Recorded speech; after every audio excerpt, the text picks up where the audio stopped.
Welcome, foolish mortals, to another episode of the HitchHiking Host Show. I am your host, your ghost host,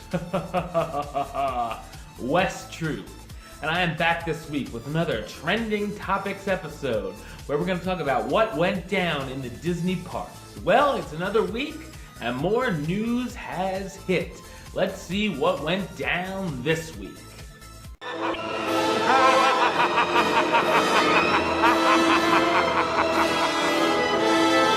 Okay, so first I promised to go over a little bit of the Rivers of Light show over at Disney's Animal Kingdom, give you guys a little bit of a review this week, and I watched the video of the show, and I thought it looked pretty good. The new show takes place in the Discovery River Amphitheater, this Rivers of Light. It took over a year of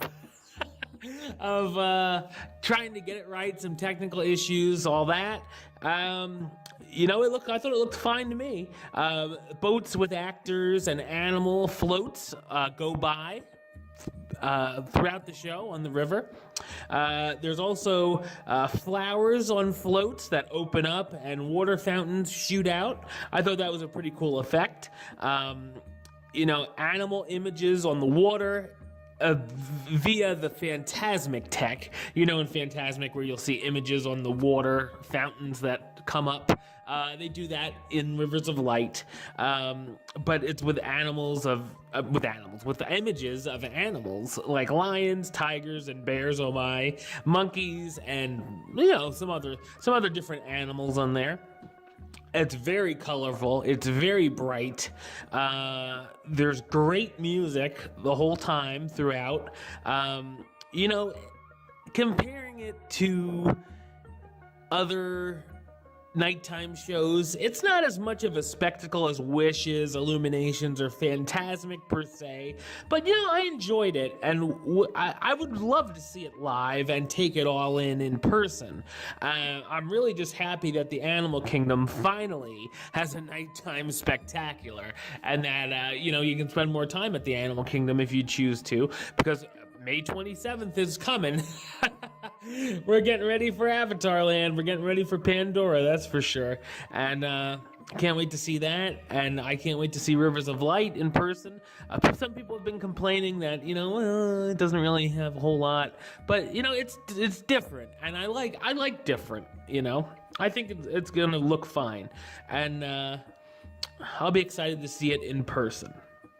Now, we're speaking of that, Rivers of Light is now scheduled to be performed on Sundays, Tuesdays, Thursdays, and Saturdays through the end of March, and then we'll begin nightly performances in April. So just know that if you're headed down to Disney's Animal Kingdom anytime in the next few months. We're going to jump over park hop, a long distance park hopping to Disney's California Adventure now, because it's going to be a summer of heroes at DCA, with the Disneyland Resort having just announced the opening date of its Guardians of the Galaxy Mission Breakout attraction. Plus all new Marvel superhero themed experiences. The Guardians ride will open May 27th, and now Guardians fans will also be able to meet and greet with Groot himself. I am Groot. In addition, the main Guardians of the Galaxy attraction, Disneyland will be offering a number of new draws for Marvel enthusiasts, including the year-round Guardians of the Galaxy Awesome Dance-Off and superhero encounters where they can interact and have their photo taken with Groot and the already present Spider-Man and Captain America.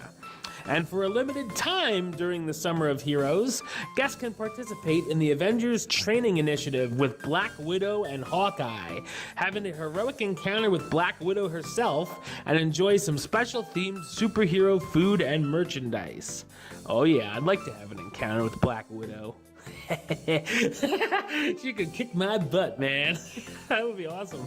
But so that all sounds awesome. You guys know I'm a big Marvel fan.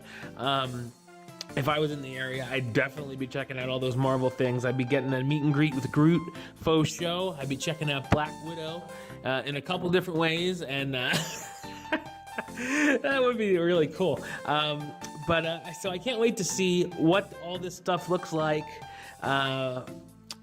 The Mission Breakout attraction is coming either way, whether you're happy or not about it. I hope it looks good. I can't wait to see what it looks like. And I can't wait for all this Marvel stuff to start coming in. Speaking of Disneyland, in celebration of the upcoming release of Disney's new live-action reimagining of Beauty and the Beast, the Fantasyland area of the original Disneyland park in Anaheim, California, will undergo a limited-time transformation that will immerse guests in the world of the movie.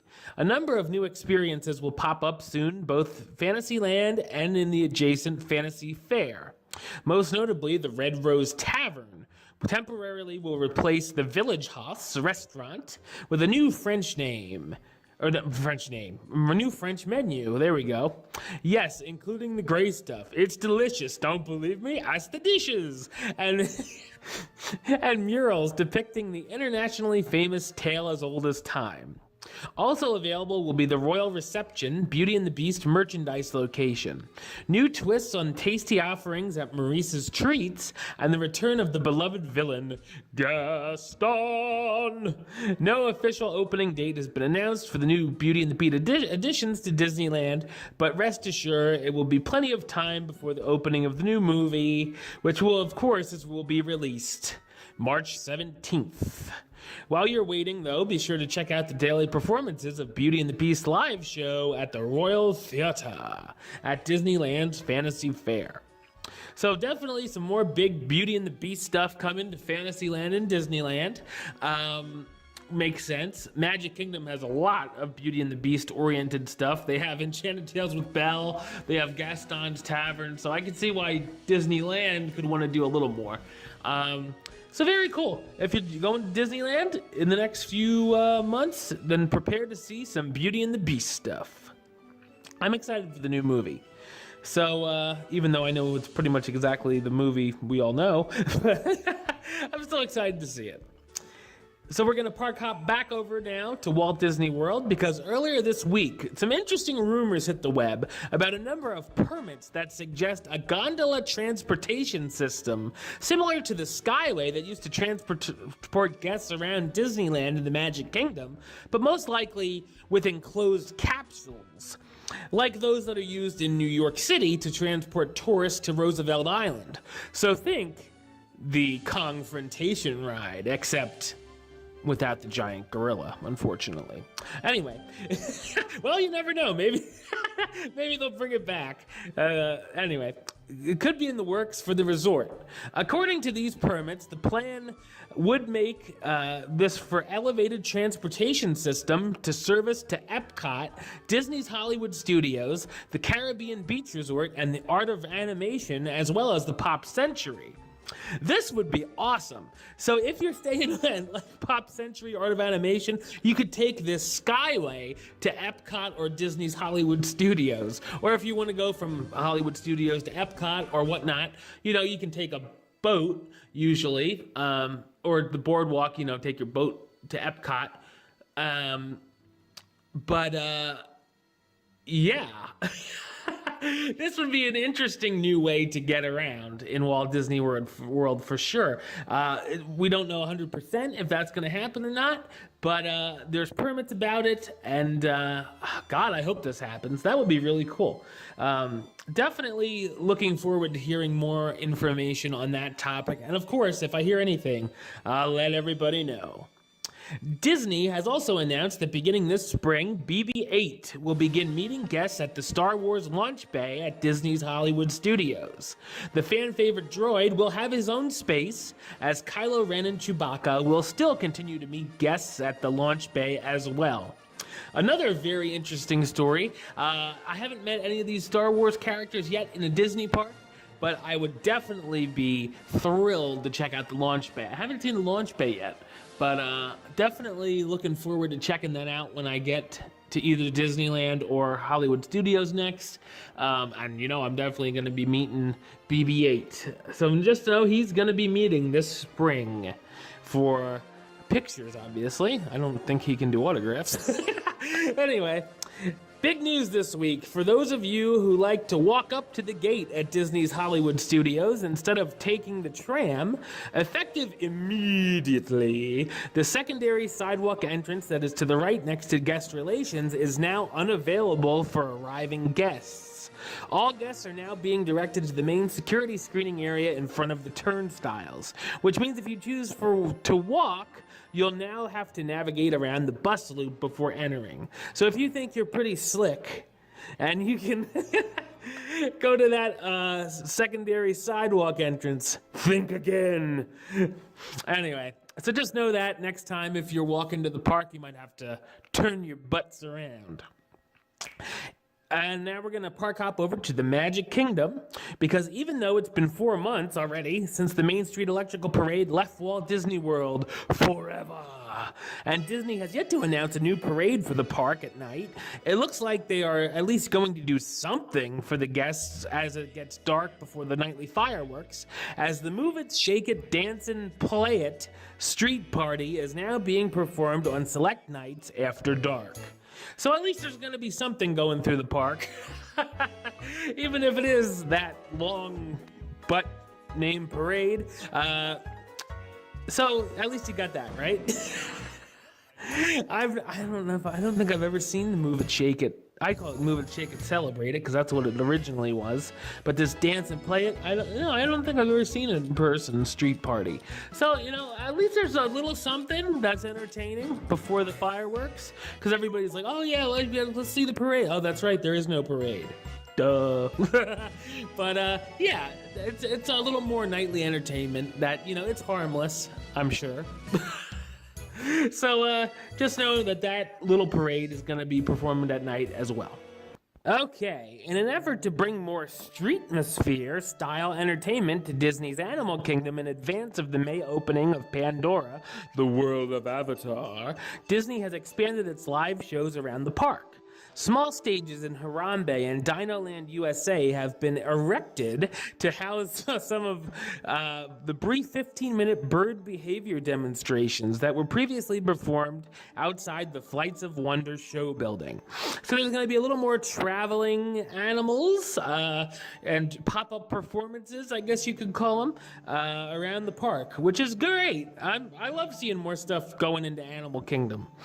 So just know that's going to be coming around the park. Now we're going to talk about the resorts in some interesting fashion.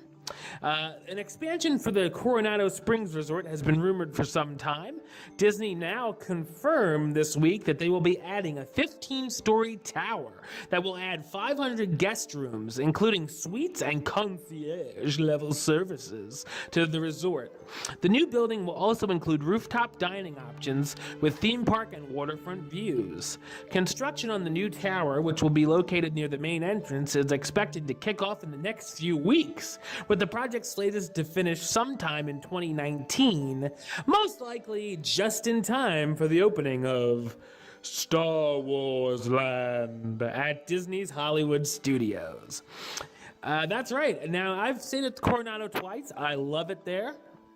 And I cannot wait to see these additions, whether I go back just for dinner or if I end up staying there my next trip. There's going to be some interesting construction going on, I'll tell you that. But I can't wait to see the finished product. Also, in addition to the Coronado Springs announcement, Disney also confirmed this week that the Caribbean Beach Resort would be reimagined in the coming years, with new additions to the resort's current marketplace center town, including new waterfront dining and retail shopping areas being constructed in the near future. Interestingly, this announcement was made right after the aforementioned plan for the Skyway-style transportation system, seemingly lending some credence to the rumor. Interesting. Yes, so I haven't stayed at Caribbean Beach, but I've seen it. I'm a fan of the Caribbean Beach. I would like to stay there. So some new stuff coming the ways of the Caribbean Beach Resort as well. So just know if you're planning to stay there anytime soon, there might be some construction going on there. And finally, we're going to sell out and go over to Universal, because after a number of soft openings, Universal announced this week that the Tonight Shop which is attached to the upcoming Race Through New York starring Jimmy Fallon attraction. That ride opens on April 6th. That's coming up pretty fast. Will now be open daily at Universal Studios, Florida. That's right. The shop is now open, so if you want to get some Jimmy Fallon merchandise, some Tonight Show merchandise, hashtag the panda, whatever they got in there, definitely go and check it on out. All right, well, that's the show. I'll be back next week with another trending topic show, and we'll see what happened down in the Disney parks. And I'll also have another Hitchhiking Host Show 101 where we'll talk about the history of a certain Disney attraction. But until then, don't forget to subscribe right here on YouTube, youtube.com/HitchHostShow. You can like the show on Facebook, facebook.com/HitchHostShow. Follow on the Twitter @HitchHostShow. And if you want to listen to the show, or you are listening to the show, you can do so over on Podbean, hitchhostshow.podbean.com.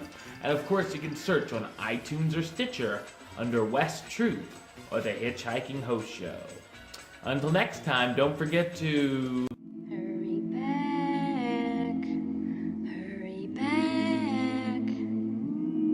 for the next episode. See ya.